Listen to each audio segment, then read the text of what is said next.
partie évidemment des choses. Mais voilà, moi oui,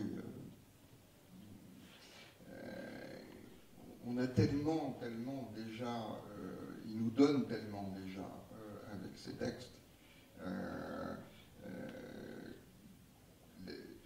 Si ça a été un saint ou pas un saint, c'est important bien sûr, mais moi je reste avec les textes. Si vous avez des questions. Il y a 5 minutes de questions. Moi, bonsoir. Alors, je voudrais savoir deux choses. D'abord, est-ce que c'est délibérément qu'on n'a pas parlé de sa famille, parce qu'on devine qu'il a une famille, étant donné qu'il s'est marié avec la dame. On a deux photos d'elle, je vais dire un plan rapproché et un arrêt sur image ensemble. Vous dites qu'il avait une fille, je lis là, qui a un traducteur, Edson Rosa. Pourriez-vous nous un peu éclaircir ça oui, tout à fait. lui-même? Elle avait, Guimarães Rosa a été d'abord mariée, j'ai plus son nom en tête, avant d'aller à Hambourg. Il a eu 2 filles de ce premier mariage. Ils se séparent et ensuite, comme le divorce, si mes souvenirs sont bons, n'était pas légal au Brésil, il va se marier après avec Aracy de Carvalho, donc il rencontre, qui est à l'époque travaille au consulat, au consulat de Hambourg. Ils se marient, je crois, au Mexique ou au Costa Rica, et ils vivent ensemble. Ils n'ont pas d'enfants, que je sache, peut-être que quelqu'un peut me confirmer ou corriger. Donc lui, il meurt en 67, elle meurt très âgée, à 101 ou 102 ans, en 2011, je crois. Elle est née aussi en 1908. Donc ils se rencontrent à Hambourg.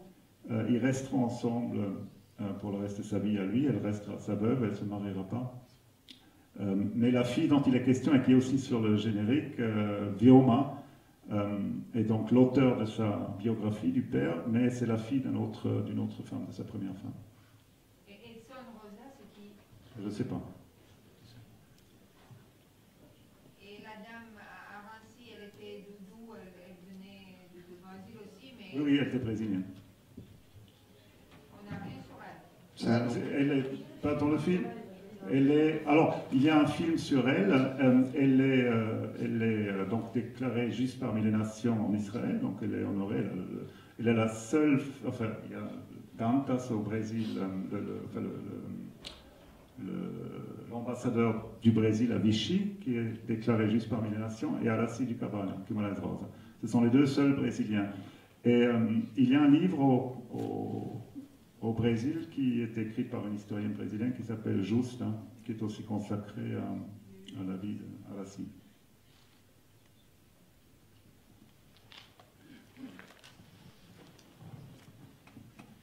Oui, je voudrais avoir un peu plus d'explications sur cet mot Sertão. Et ce que j'ai compris, c'est Grand Sertão, c'est le roman, c'est la nouvelle de Guimarães Rosa, et tandis que l'autre Sertão, c'est le titre du film. Vous pouvez un peu nous éclaircir cette relation, disons, entre les Sertão, et même Guimarães Rosa a un peu décrit, je pense que c'était une région, ou quelques descriptions de la région de Minas Gerais, et pourquoi, disons, les réalisateurs du film ont choisi cet autre Sertão? Alors, Sertão, c'est un mot univers chez Guimarães. Ça veut dire quelque chose? Oui. Ça veut dire beaucoup de choses. Sertão, c'est un paysage, le mot est en fait formé de désert, la première syllabe tombe et il y a un augmentatif, donc ça serait le grand désert si vous voulez. Mais ça désigne une région semi-aride, c'est un type de paysage si vous voulez. Mais c'est aussi dans la littérature brésilienne, même depuis le 19e siècle, les zones un peu déshéritées du Brésil. Hein, les régions oubliées. Et d'ailleurs, avant Guimarães Rosa, il y a un auteur, Luiz da Cunha, qui écrit le récit d'un conflit qui a lieu aux confins de l'État de Bahia, à Canudos, et le titre de son livre, c'est Os Sertões, donc au pluriel. Voilà. Il y a aussi une connotation sociale. Oui, alors il y a une connotation, c'est ça, sociale, mais chez Guimarães Rosa, ça prend une dimension métaphysique, comme il le dit dans l'interview. Le sertão, c'est le monde dans lequel on évolue et dans lequel on reçoit des défis, où on va ou pas faire un pacte avec le diable, puisque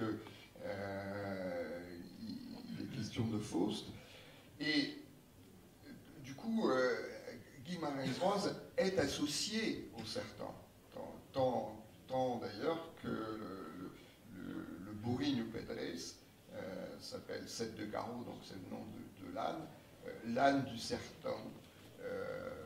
C'est le titre choisi par les éditions Chandelle, parce que le mot sertão renvoie beaucoup à ce qu'en a fait Guimarães Rosa à travers son œuvre. Donc le Outro Sertão, c'est un jeu des réalisatrices pour dire on va changer de paysage, hein, on va sur un terrain assez peu connu de Guimarães Rosa, cette période allemande, et voilà.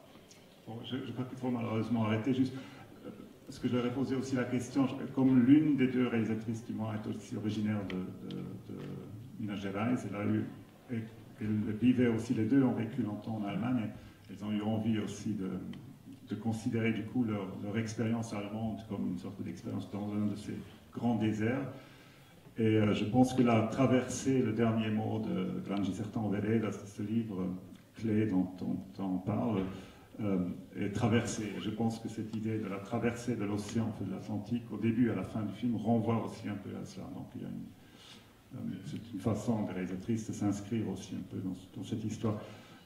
Merci beaucoup pour votre présence. Donc, Sete de Garro de Guimarães Rosa, traduit par Michel Riodel aux éditions Chandaigne, et puis Mon oncle le jaguar et autres histoires également publiées aux éditions Chandaigne. Deux très très très beaux livres de Guimarães Rosa. Traduit par Mathieu Dos. Par Mathieu Dos, le second. En attendant d'autres publications aux éditions Chandaigne. Merci beaucoup, bonne soirée.